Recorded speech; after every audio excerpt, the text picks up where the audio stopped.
Hello दोस्तों, welcome to my YouTube channel. ये मेरा पहला शॉर्ट्स है। जैसे कि आप देख रहे हैं, सीटेट का एग्ज़ाम हमारे आने वाले नए साल में 2026 में देखने को मिलेगा। तो आइए उसके बारे में थोड़ा सा हम कुछ सिद्धांतों के बारे में पढ़ते हैं। जैसे कि आप लोगों को पता है कि जीन पियाजे बहुत ही फेमस हैं और सीडीपी के लिए और बाल विकास में जो हमारे वो है वायोस्की हैं, वो हमारे फेमस हैं। तो चलिए जीन पियाजे के थोड़े से महत्व के बारे में जानते हैं कि उन्होंने क्या क्या चीज़ें बताई हुई हैं शॉर्ट में।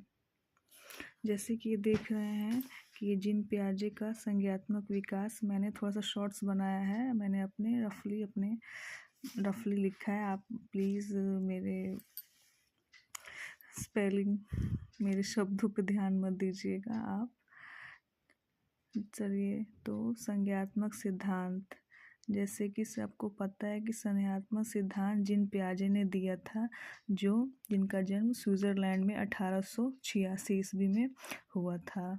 संज्ञात्मक सिद्धांत को विकासात्मक सिद्धांत भी कहते हैं। जीन पियाजे ने संज्ञात्मक सिद्धांत का 4 अवस्था बताई हुई थी और इन्होंने अपने स्वयं के बच्चों पर यह प्रयोग किया हुआ था संज्ञात्मक सिद्धांत का।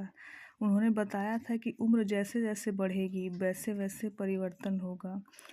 उन्होंने फादर ऑफ साइकोलॉजी यानी विकासात्मक सिद्धांत, इसका सिद्धांत दिया था जो इसको बोला जाता है। सर्वप्रथम उन्होंने एक बुक लिखी थी, the language of thought of the child. 1923 ईस्वी में ये बुक लिखी थी। ये बहुत ही इम्पोर्टेंट है। जितना भी मैं बता रही हूँ सारे इम्पोर्टेंट है, प्लीज़ इसको ध्यान रखिएगा। जीन पियाजे ने बताया था कि बच्चों में विचार पहले आता है, भाषा बाद में आती है। उसके बाद ये मैं दूसरा टॉपिक बता रही हूँ। जैसे कि आप देख रहे हैं स्कीमा क्या होता है, चलिए देखते हैं।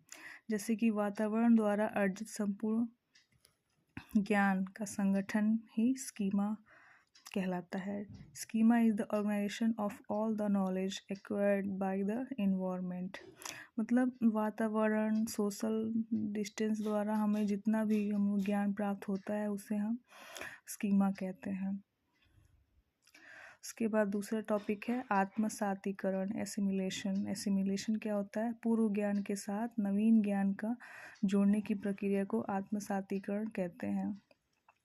यानी जो हमें ज्ञान प्राप्त है उसमें थोड़ा सा और ज्ञान ऐड कर दें, पिछली बातों को और जोड़ दें, तो उसी प्रक्रिया को आत्मसातीकरण